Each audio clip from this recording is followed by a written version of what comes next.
Labis ang panlulumo ni Michelle na maabutan niyang natupok na at wala nang mapakikinabangan pa sa kanilang tahanan. May nagda-dialysis akong nanay. Yung mga gamot niya dun sa loob ng rep na worth 10,000 na halaga ng iputin kasi para sa kidney yun. Tinupok po ng apoy, pati insulin na 4. Yung insulin, tag 800 ang isa noon. Ang hirap pumila dun sa National Kidney Institute. Nasa trabaho kasi siya nang sumiklab ang malaking sunog sa kanilang lugar.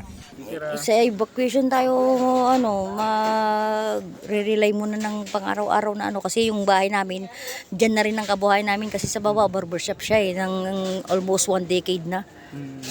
Kaya ngayon, back to zero kami. Naabutan naman namin ng lalaking ito na matyagang nililinis sa mga barya na matagal niya nang inipon. Iniipon lang, pag napuno, bubuksan. Kaso na, wala na ng sunog eh. Tinatayang nasa 800 kabahayan ang natupok ng sunog at nasa 1,000 pamilya ang apektado. Kapansin-pansin na halos naubos ang mga bahay sa lugar. Karamihan kasi sa mga bahay ay gawa sa light materials. Ngayong umaga, sinamantala ng mga residente ang pagtingin sa kanilang mga bahay.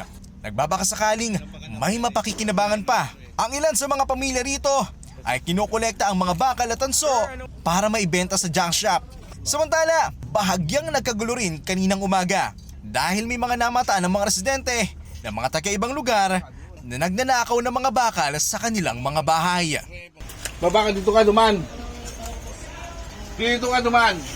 Katwiran nila, panlaman-tiyan lang naman daw kaya nila ito ginagawa. Agad naman silang pinalis ng barangay dahil para sa mga residente na sunugan na sila, huwag naman sanang manakawan pa. May mga nakita din tayong mga pamilyang nananatili na lamang sa ilalim ng flyover. Karamihan sa kanila, doon na nagpalipas ng magdamag. Ngunit ayon sa barangay, may evacuation site naman daw silang inilan sa mga biktima. Samantala, naunang napaulat na away mag-asawa ang dahilan ng sunog. Ngunit tutol dito ang mga residente dahil paniwala nila, sinadyang sunugin ang lugar nila dahil matagal na raw silang gustong paalisin doon. Isaiah Mirafuentes para sa Pambansang TV sa Bagong Pilipinas.